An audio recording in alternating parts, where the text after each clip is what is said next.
देखो next theorem तुम्हें क्या कह दिए, expansion of cos n theta sine n theta in terms of cos theta and sine theta and being a positive integer. आपके पास N कोई भी एक पॉजिटिव इंटीजर है, एक्सपेंशन आपको किसकी ओपन करनी है, cos n theta and sine n theta in the terms of cos and sine. So first of all आपके पास वैल्यू होती क्या है, डी मॉर्विस थ्योरम की अगर हम बात करें, so cos n theta plus iota sine n theta is equals to, आप इसको किस फॉर्म में लिख सकते हो वैल्यू को, cos theta plus iota sine theta raise to power आपके पास क्या हो जाएगा, ये वैल्यू क्या हो जाएगी ये, ठीक है। Cos n theta plus iota sine n theta को हम किस फॉर्म में प्रेजेंट कर सकते हैं, cos theta plus iota sine theta raise to power n by de Moivre's theorem. अब आप यहाँ पर बाइनोमियल एक्सपेंशन को देखो, अप्लाई कीजिए, आपके पास वैल्यू क्या है,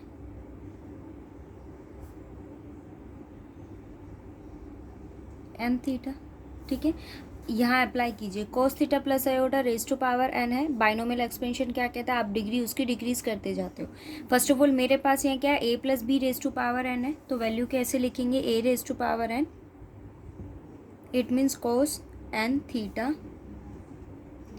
प्लस एन सी वन, कोस की एक डिग्री आपके पास कम हो जाएगी और साइन की एक डिग्री एग्जिस्ट कर जाएगी, ओके। फिर नेक्स्ट टर्म आपके पास क्या आती है, plus n C two cos n minus two theta iota sine theta raise to power कितना हो जाएगा 2। नेक्स्ट टर्म आपके पास होगी n C three cos n minus three theta iota sine theta raise to power आपके पास कितना हो जाएगा क्यूब।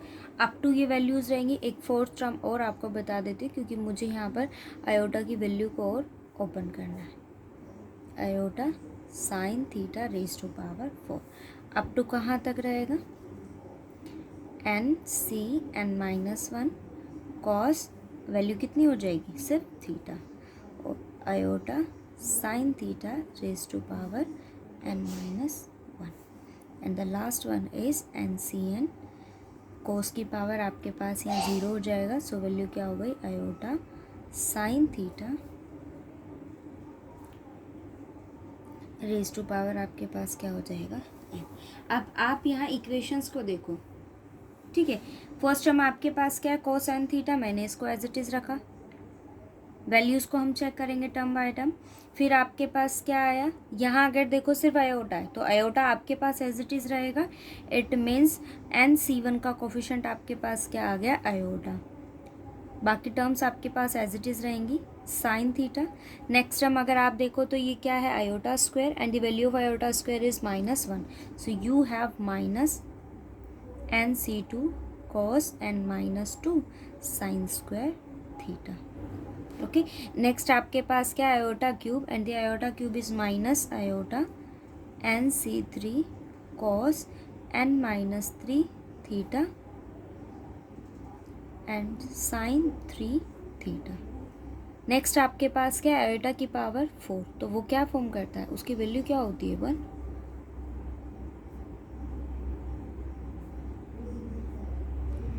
कोस एन माइनस 4 और साइन की पावर आपके पास क्या हो जाएगी 4 थीटा। अप टू वैल्यू क्या रहेगी, यहाँ आयोटा की पावर आपके पास क्या है, n minus one,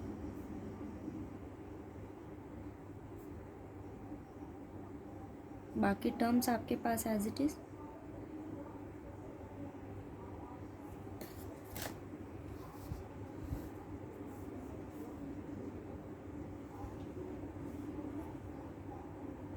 N C n से पहले आपके पास आयोटा की पावर कितनी है, एन।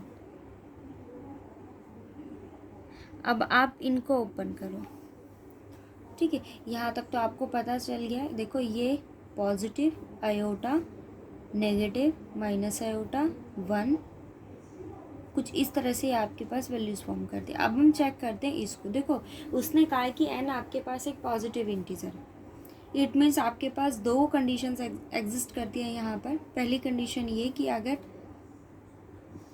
एन आपके पास क्या हो जाए और सेकंड कंडीशन ये कि एन आपके पास क्या हो जाए इवन। सो मैंने यहाँ क्या लिया कि n आपके पास कैसा है, ओड है। इफ n इज ओड, अगर n ओड है तो इसका मतलब आपके पास n-1 कैसा है, इवन है। ठीक है, n अगर ओड है तो उस कंडीशन में n-1 आपके पास कैसा हो जाएगा, इवन हो जाएगा। अब आप इस वैल्यू को देखो ज़रा, यहाँ मेरे पास क्या है टर्म, आयोटा की पावर n-1 है। मैंने इसको क्या लिखा, iota raise to power n-1। देखो मैंने इसको किस टर्म में ओपन करा, इसका स्क्वायर ले लिया और फिर क्या ले लिया, अंडर रूट। आयोटा स्क्वायर क्या होता है, -1 रेज टू पावर n-1/2। ठीक है, मतलब मैंने इस टर्म को एक पॉजिटिव और नेगेटिव टर्म में फॉर्म करने की ट्राई किया। देखो यहाँ मेरे पास आयोटा की पावर n-1 था। अगर आपके पास n ओड हो या इवन हो तो वो डिपेंड कर जाएगा किस कंडीशन पर, इस कंडीशन पर कि अगर आपके पास n ओड होता है तो ये वैल्यू क्या हो जाएगी, इवन, और उसके अकॉर्डिंग आपके पास सॉल्यूशन क्या कर जाएगा, एग्जिस्ट कर जाएगा। ठीक है, उस कंडीशन में आपके पास वैल्यू n-1 अगर इवन है, 2 से डिवाइड करोगे तो इवन वैल्यू क्या आ जाएगी, पॉजिटिव आ जाएगी। सिमिलर केस में अगर मैं इसकी बात करूँ, n अगर आपके पास ओड है, इसका मतलब आपके पास आयोटा की पावर n है और वो कैसा हो जाएगा, ओड हो जाएगा। सो मैंने इसको कैसे लिखा, ओड है ये, तो मैंने क्या करा, आयोटा और आयोटा की पावर क्या कर दिया, n-1। अब n-1 क्या हो गया, इवन हो गया। इवन हो गया तो आपके पास ये वैल्यू क्या देगा, या तो 2 होगा तो -1, और अगर 4 का मल्टीपल हुआ तो +1 वैल्यू दे देगा, 2 का मल्टीपल हुआ तो आपके पास -1 वैल्यू दे देगा। मतलब इसी अकॉर्डिंग हम चेक करते हैं वैल्यूज़ को। सो यहाँ आपके पास 1 तो एज इट इज़ रह जाएगा, और मैंने इसको स्क्वायर किया, फिर एडिंग किया तो आपके पास वैल्यू क्या आ गई, मतलब अंडर रूट लिया फिर उसको स्क्वायर कर दिया तो वैल्यू आपके पास क्या आ गई, -1 रेज टू पावर n-1/2। ठीक है, ऐसे आपको केसेस भी देखने पड़ते हैं कि अगर वैल्यू ओड होती है या इवन होती है, उस केस में आपके पास आयोटा की पावर n है या आयोटा की पावर n-1 है, क्या सॉल्यूशन आपके पास एग्जिस्ट करेगा, मतलब आयोटा की वैल्यू आपके पास क्या एग्जिस्ट करेगी। ठीक है, उसी अकॉर्डिंग मैंने इसकी दोनों वैल्यूज़ के केस आपके साथ डिस्कस किए। अब आप आगे देखो क्या कहता है।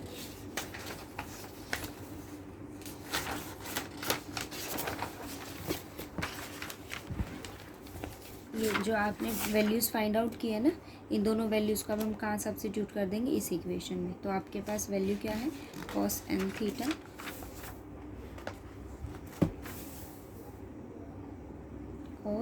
Theta plus iota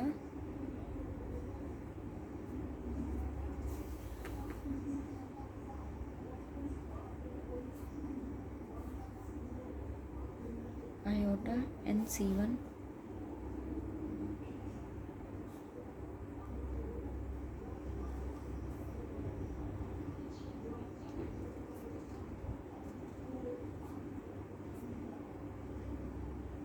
sign square theta. Up to हम ऐसे ही वैल्यूज़ को सब्स्टिट्यूट करेंगे।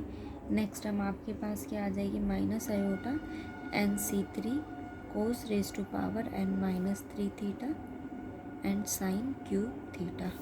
अप टू कहाँ तक, n-1 टर्म हम यहाँ ओपन कर रहे हैं। सो वैल्यू क्या हो जाएगी, n-1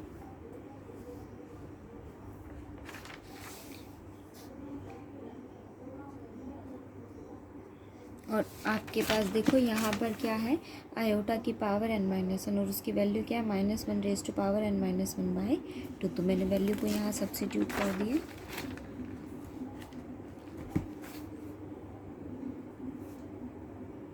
bye 2 cos theta as it is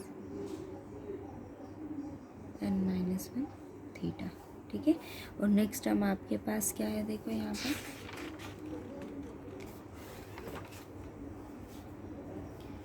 minus iota की पावर क्या है n, उसको आप ओपन करोगे तो वैल्यू क्या हो जाएगी, आयोटा -1 की पावर n-1/2, और ये टर्म एज इट इज़। ठीक है, तो क्या वैल्यू आ गई, n-c-n iota -1 raise to power n-1 sine n theta. ठीक है, अब आप इसके रियल और इमेजिनरी पार्ट को इक्वेट करते हो तो आपके पास देखो इसका रियल पार्ट क्या है, कॉस, एन थीटा किसके इक्वल होगा? अब आप रियल पार्ट यहाँ देखो, real part cos raise to power n theta, फिर रियल, ये इमेजनरी हो गया, ये वैल्यू रियल है,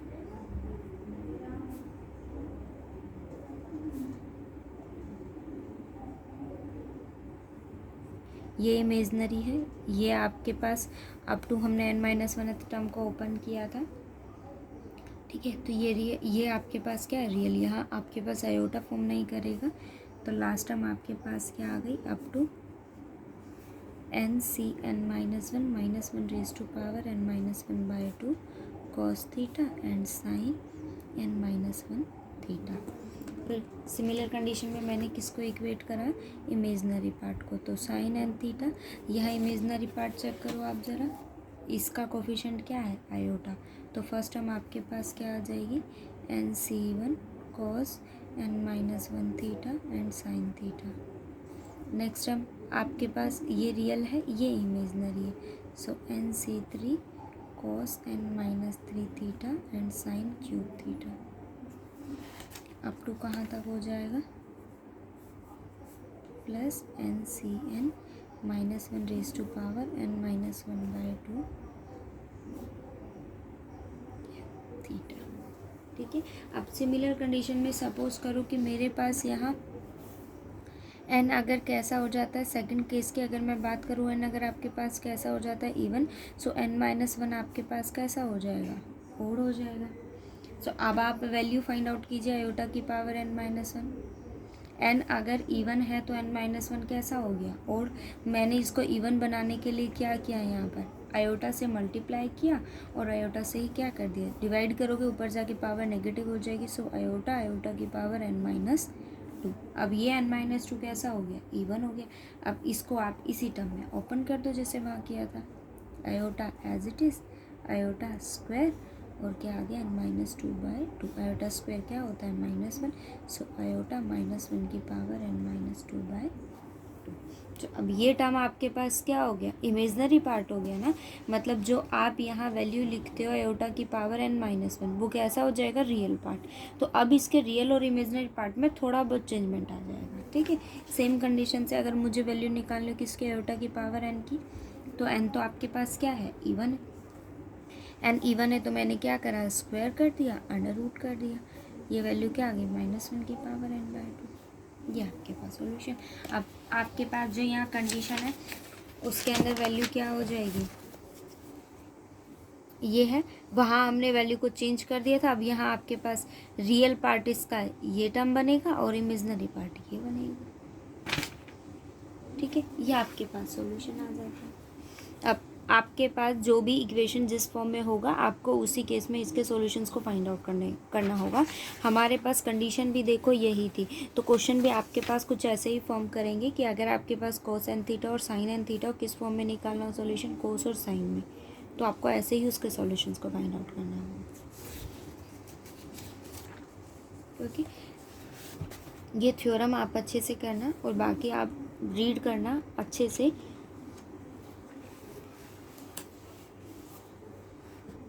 सिमिलर केस में जैसे देखो आपके पास टेंजेंट थीटा की अगर मैं बात करूँ, कैसे ओपन करते हैं? Sine n theta cos n theta. आपने अभी दोनों एक्सपेंशंस को अभी फाइंड आउट किया, साइन भी और कॉस भी। दोनों की वैल्यू को आप यहाँ सब्स्टिट्यूट कीजिए, जो टर्म्स आपके पास डिवाइड होती है उनको डिवाइड कीजिए, ठीक है। उस केस में आपके पास जो सॉल्यूशन यहाँ एग्जिस्ट करेगा, जैसे ये टर्म है आपके पास, तो वो क्या कहता है? Last term of the nominator and denominator किस फॉर्म में है? माइनस वन, क्योंकि देखो साइन और कॉस की अगर मैं बात करूँ तो आप यहाँ देख रहे हो इसकी लास्ट जो टर्म्स हैं वो आपके पास क्या फॉर्म करते हैं? Minus one raise to power n by two और minus one raise to power n minus one two by two. अगर मैं इसकी बात करूँ तो यहाँ भी आपके पास ये वैल्यू कुछ ऐसे ही फॉर्म करती है। सो टेंजेंट में क्या आता है? Sine by cos. तो उसकी एक्सपेंशन की जो लास्ट टर्म्स होंगी वो आपके पास क्या होंगी? Minus one raise to power n minus one by two या फिर minus one raise to power n minus one by two into n, ठीक है। ये ऐसे आपको सॉल्यूशंस फाइंड आउट करने होंगे। अब एक कंडीशन आप ये देखो, expansion of tangent theta one theta two up to theta n आपके पास। So we know that cos theta one plus iota sine theta one cos theta two plus iota sine theta two up to है। ये value कैसे express होगी? First of all इनके भी summation का sign और कैसे है प्रोडक्ट में, so cos theta one theta two up to theta n. Iota sine theta one up to theta N.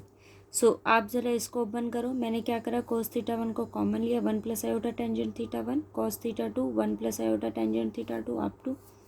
अब आप इनकी वैल्यूज़ को यहाँ सब्सिट्यूट करो तो आपके पास क्या आ गया, ये टर्म किसके इक्वल हो जाएगी, यहाँ सब्सिट्यूट करेंगे value cos theta one theta two up to theta n, 1 plus tangent theta one theta two theta n up to ये वैल्यूज आ गई। अब आप इनका प्रोडक्ट करोगे, आयोटा 1 टाइम वहाँ मल्टीप्लाई होगा, सो आयोटा कॉमन लिए, जहाँ आयोटा 2 टाइम मल्टीप्लाई होगा iota square up to iota cube, ऐसे टर्म्स आएंगी आपके पास। अब आप इसको देखो ना तो ये कुछ ऐसे फॉर्म करता है, सम ऑफ रूट्स। अगर मैं बात करूँ nth डिग्री के प्रोडक्ट में, nth डिग्री का अगर आपके पास कोई भी पोलोमियल होता है, आप वहाँ sum of roots product of roots को फाइंड आउट करते हो। जैसे सपोज अगर मैं बात करूँ किसकी, 4 डिग्री का मेरे पास कोई भी पॉलिनोमियल है, सो सम ऑफ रूट्स आपके पास 4 डिग्री का है तो कितने रूट्स आपके पास एग्जिस्ट करेंगे, 4 रूट्स एग्जिस्ट करेंगे।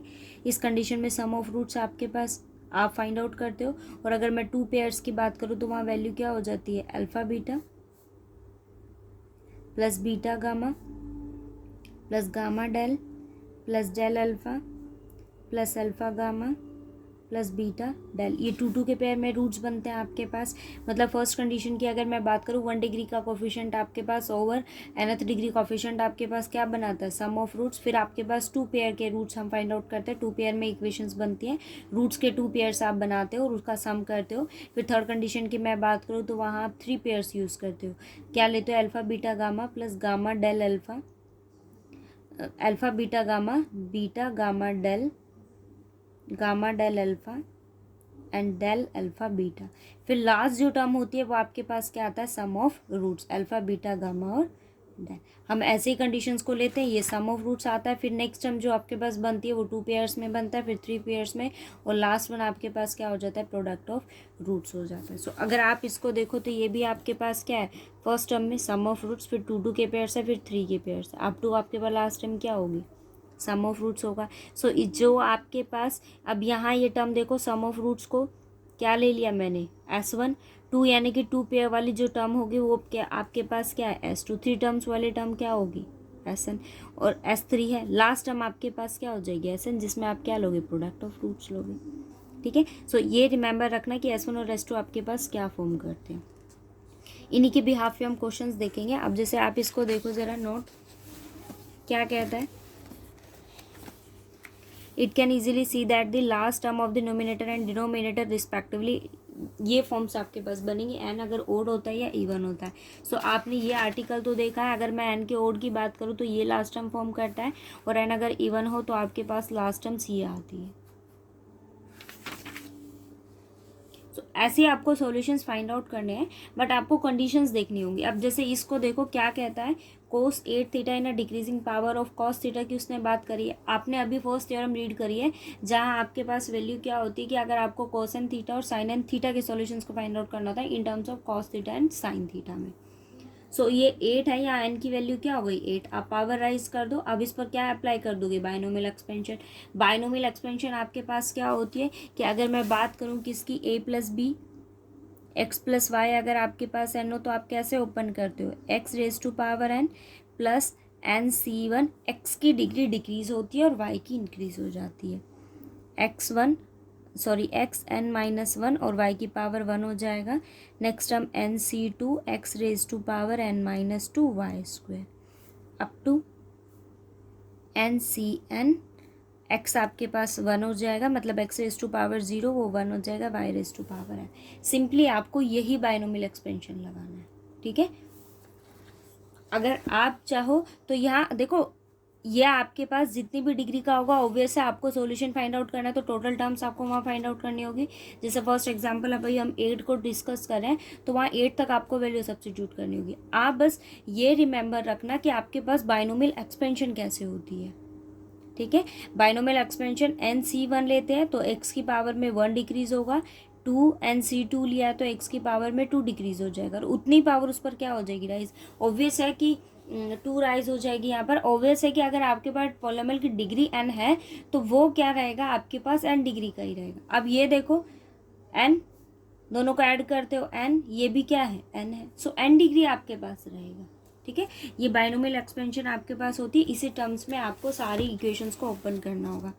उसी फॉर्म में ओपन किया। देखो NC1 NC2, यहाँ कोस जो फर्स्ट टर्म आप जो चूज़ करते हो वहाँ डिग्री आपके पास डिक्रीज हो जाती है, और सेकंड टर्म की अगर मैं बात करूँ तो वहाँ आपके पास वैल्यूज़ क्या हो जाती है, इंक्रीज़ हो जाती है, पावर उसकी इंक्रीज़ हो जाएगी और उसकी क्या हो जाएगी, डिक्रीज। ठीक है, आपको उसी टर्म में इसको ओपन करना है। आयोटा है, मतलब उसी अकॉर्डिंग आपको वैल्यूज़ को देखनी होगी, और साइन के साथ कौन है, आयोटा है, साइन का कोफिशिएंट आपके पास आयोटा है, सो वो भी टर्म आपके पास ओपन होगा। ठीक है, और उसको रिमेंबर रखना कि आयोटा की वैल्यूज़ आपके पास क्या होती है, उसी केस में आपके पास रियल और इमेजनरी पार्ट इक्वेट होंगे।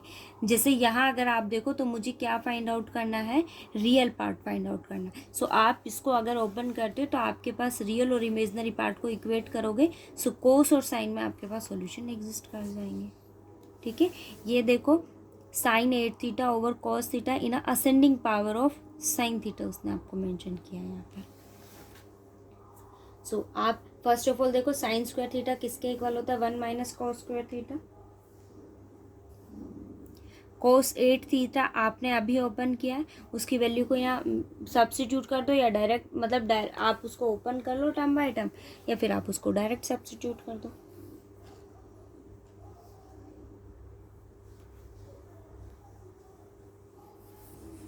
ठीक है, आपने यहाँ मैंने इसको ओपन कर दिया, कोस 8 थीटा था, यहाँ वैल्यू सब्स्टिट्यूट कर दी, और मैंने क्या सब्स्टिट्यूट कर दिया, साइन स्क्वायर थीटा आपके पास क्या फॉर्म करता है, 1 minus cos square theta. Term by term आप इसको ओपन कर दो, मतलब जहाँ साइन स्क्वायर है वहाँ वैल्यू क्या आ जाएगी, 1 माइनस कॉस स्क्वायर। ये देखो कॉस 8 थीटा आपके पास ये cos 8 theta as it is, 28 as it is, cos 6 as it is, sine square 1 minus cos square, ये 70 कोस 4 एज इट इज़ है, साइन 4 है तो क्या हो जाएगा, 1 minus cos square whole square, minus 28 cos square 6 है तो वैल्यू क्या हो जाएगी, 1 minus cos square whole cube. Same ऐसे मैंने इसको ओपन कर दिया। अब आप इसको सॉल्व करोगे तो ये इक्वेशन आपके पास आ जाएगी। ठीक है, अब देखो आपको डिक्रीजिंग पावर में निकालना था ना, सो मैंने उसको इसी फॉर्म में रिड्यूस कर दिया। अब सेकंड पार्ट आप देखो वो क्या कहता है, sine 8 theta over cos theta की वैल्यू आपको फाइंड आउट करनी है, किसमें, असेंडिंग ऑर्डर में। सो मैंने क्या करा, जो आपके पास साइन 8 थीटा था वहाँ उसको किससे डिवाइड कर दिया, कॉस थीटा से। ये है आपके पास, इसको किससे डिवाइड कर दिया, कॉस थीटा से। ठीक है, सेम ऐसे आप इसको ओपन कर लेना। अब ये देखो नेक्स्ट आपके पास क्या कहता है, 2n/2 कोस n π/4 इसके इक्वल होना चाहिए। अभी हमने आर्टिकल पढ़ा है कि कोस n थीटा की वैल्यू आपके पास ये होती है, डिपेंड करता है कि n आपके पास ओड है या इवन, और वो किसके लिए एंड कंडीशन आपके पास एग्जिस्ट करती है, ये तो रियल पार्ट हम लेते हैं, और इसके अकॉर्डिंग आपके पास एन ओड है या इवन वो डिपेंड करता है। बट अगर आप यहाँ देखो तो अगर आपके पास एन ओड हो या इवन हो वो लास्ट टर्म के लिए एप्लीकेबल है। मुझे यहाँ क्या शो करना है कि 2n/2 कोस n π/4 आपके पास ये फॉर्म करेगा, इसको इसके इक्वल शो करना है। फर्स्ट ऑफ ऑल मैंने क्या लिया, कोस था तो मैंने कोस का यूज़ करा, कॉस n थीटा ये आपके पास वैल्यू होती है।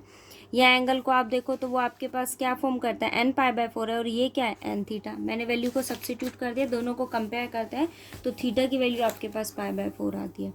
सब्स्टिट्यूट किया, थीटा आपके पास क्या है, π/4 है, इन किस पर, 1 पर। अब देखो आप सब्स्टिट्यूट करो ज़रा वैल्यू को यहाँ पर,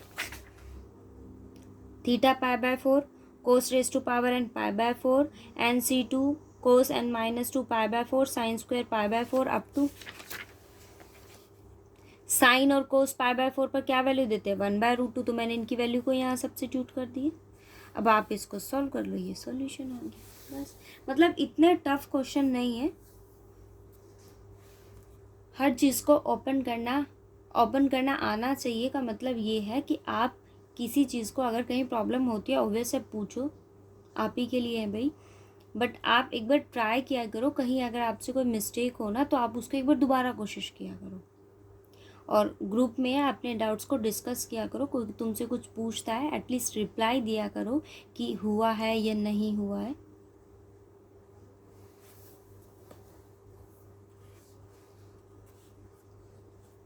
आप फर्स्टली इसके एग्जाम्पल्स को ही अच्छे से ट्राई करना, और जहाँ अगर आपको एग्जाम्पल्स में कोई डाउट हो तो वो बताना, और एक्सरसाइज को हम नेक्स्ट डे देंगे। कोई दिक्कत नहीं है, आप किसी चीज़ के लिए टाइम ले लो, मैं ज़्यादा टाइम की बात नहीं कर रही, बट आप किसी चीज़ के लिए टाइम ले लो, बट करो ऐसे कि आपको अगर एग्ज़ाम में मतलब एग्ज़ाम में आपको फिर एट अ टाइम कोई प्रॉब्लम क्रिएट ना हो। ठीक है, आपको अगर ये लगता है कि भाई इतने क्वेश्चंस नहीं हो सकते तो टाइम पीरियड 2 दिन ले लो, 3 दिन ले लो, बट एटलीस्ट करो ऐसे कि आपको हर चीज़ क्लियर होनी चाहिए स्टेप बाय स्टेप। और मैंने आपको कल भी बोला था कि अगर आप एक्सरसाइज नहीं आपसे नहीं होती है तो कोई बात नहीं, आप एग्जाम्पल अच्छे से कीजिए, और एक्सरसाइज में अगर जो क्वेश्चन आए हुए हैं एटलीस्ट उनको तो कीजिए, ज़्यादा भी नहीं कर सकते हो तो।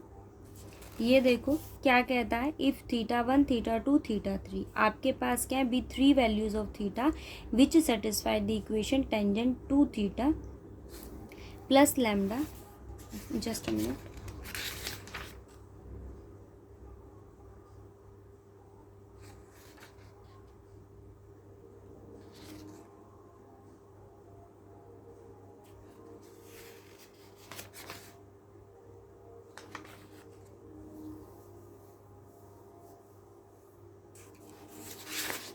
मैंने आपके साथ अभी 2 ही एग्जाम्पल डिस्कस किए हैं, सो इन्हीं 2 एग्जाम्पल्स के बिहाफ पर 6th को आप अभी छोड़ना, और 7th तक आप इसके एक्सरसाइज के क्वेश्चंस किसी को अगर नहीं करने हो ना तो एक बार ट्राई कर लेना, एक बार एटलीस्ट रीड ही कर लेना कि क्वेश्चन पूछता क्या। आप एक बार इसके क्वेश्चन 2 एग्जाम्पल्स के बिहाफ पे आप इसके 7th क्वेश्चन तक ट्राई करना, 6th को छोड़ देना, 7 तक ट्राई करना, जो डाउट हो आपको वो मुझसे डिस्कस करना। मैं ये एग्जांपल आपके साथ कल डिस्कस करूँगी ताकि आप टाइमली इन 6 क्वेश्चन को सॉल्व करो, और फिर जो डाउट हो वो मुझसे डिस्कस करना, फिर उसी बिहाफ पर मैं नेक्स्ट आपको जो लेक्चर दूंगी उसके अकॉर्डिंग मैं आपको ये एग्जांपल्स भी बताऊंगी, और लेफ्ट ओवर जो भी आपके पास एक्सरसाइज के क्वेश्चन होंगे वो भी आपके साथ वीडियो में डिस्कस करूँगी। ओके, आप इसके 6 क्वेश्चन तक 7th क्वेश्चन तक ही ट्राई करना, और एग्जाम्पल अच्छे से करना। एग्जाम्पल्स में ऑब्वियसली मैंने बता दिए, फिर भी आप अपने बाय योर हैंड्स ट्राई करना उनको, और जो डाउट हो एग्जाम्पल में और 7th तक जो भी क्वेश्चंस में आपको डाउट हो वो मुझसे पूछना। ओके, लेक्चर समझ आए तो बताना।